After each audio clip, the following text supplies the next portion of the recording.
Seguramente alguna vez grabaste un audio o un video, lo escuchaste después y pensaste, ¿esa soy... ¿esa soy yo? Esa voz que sale del altavoz no se parece en nada a la que tú escuchas todos los días dentro de tu cabeza. Y no es un problema del micrófono. Durante toda tu vida escuchaste tu propia voz miles de veces, sin darte cuenta de que, en realidad, estabas escuchando una versión que nadie más escucha jamás. Todas las demás personas que te conocen, tu familia, tus amigos, hasta la persona que te vio nacer, han escuchado siempre una voz distinta a la que tú crees que tienes. Y la primera vez que escuchas una grabación tuya, chocas de frente con esa diferencia. Para entender esto hay que separar dos caminos completamente distintos que puede recorrer el sonido de tu voz antes de llegar a un oído. El primer camino es el que usas tú, todos los días, sin saberlo. Cuando hablas, tus cuerdas vocales vibran, y esas vibraciones no solo viajan por el aire hacia afuera, también viajan directamente por los huesos de tu cráneo hasta tu oído interno. Ese camino se llama conducción ósea, y los huesos conducen especialmente bien las frecuencias graves, las notas bajas. Entonces, cuando tú te escuchas hablar, tu propio esqueleto le está añadiendo a tu voz un extra de grave y de resonancia que nadie más recibe jamás. Es literalmente un canal de audio privado al que solo tú tienes acceso. Ahora compáralo con el segundo camino, el único que usa cualquier otra persona para escucharte. Cuando alguien más te escucha hablar, el sonido de tu voz viaja exclusivamente por el aire, entra por su oído externo y llega a su oído interno sin ningún atajo por hueso propio. Un micrófono funciona exactamente igual, capta únicamente las ondas que viajan por el aire.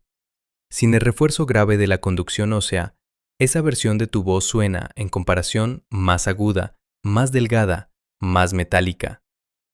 No es que el micrófono distorsione tu voz, es que, por primera vez, estás escuchando la única versión de tu voz que existe fuera de tu propia cabeza, la misma que ha escuchado todo el mundo a tu alrededor desde siempre. Pero lo que nadie esperaba es que esta diferencia acústica por sí sola no explica por completo por qué esa voz grabada te resulta tan incómoda de escuchar. En 1968 el psicólogo Robert Sajons describió algo que hoy se conoce como el efecto de mera exposición. Tendemos a preferir aquello que nos resulta familiar, simplemente porque nos resulta familiar, incluso si es objetivamente menos preciso. Tu cerebro lleva toda una vida entera prefiriendo esa voz interna, con conducción ósea incluida, como tu voz verdadera. Entonces, cuando aparece esta otra versión, más aguda, desconocida, ajena a lo que esperabas, tu cerebro no la procesa como «así me escuchan los demás», la procesa como un error, como algo que no encaja con la identidad sonora que llevas construyendo desde la infancia. Y hay una segunda capa que empeora todo esto todavía más.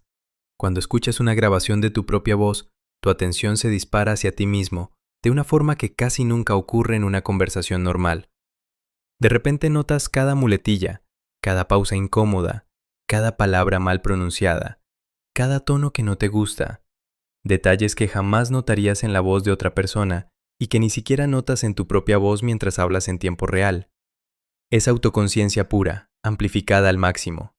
Mientras tanto, las personas que te escuchan en ese mismo audio no sienten absolutamente ninguna incomodidad, porque para ellas esa es, y siempre ha sido, la única voz tuya que conocen. No tienen ninguna versión interna con la que compararla y encontrarla rara. Así que la próxima vez que te cruces con una grabación tuya y sientas ese rechazo instantáneo, recuerda dos cosas. Primero, la persona que escuchas en el audio es, acústicamente, más parecida a la que conocen todos los demás que a la que tú escuchas en tu cabeza. Y segundo, ese rechazo no es permanente. Cantantes, locutores y oradores profesionales reportan el mismo malestar al principio de sus carreras y con exposición repetida a sus propias grabaciones, ese mismo efecto de familiaridad que antes jugaba en tu contra, termina jugando a tu favor. Así que la próxima vez que grabes tu voz y quieras borrar el archivo de inmediato, quédate un poco más. Esa voz incómoda que estás escuchando es, literalmente, la única versión real de ti que existe fuera de tu cabeza. Y es exactamente la misma que ha escuchado, sin ningún problema, todo el mundo que te quiere. ¿Alguna vez te ha pasado esto al escuchar un audio o video tuyo? Cuéntamelo abajo, en los comentarios.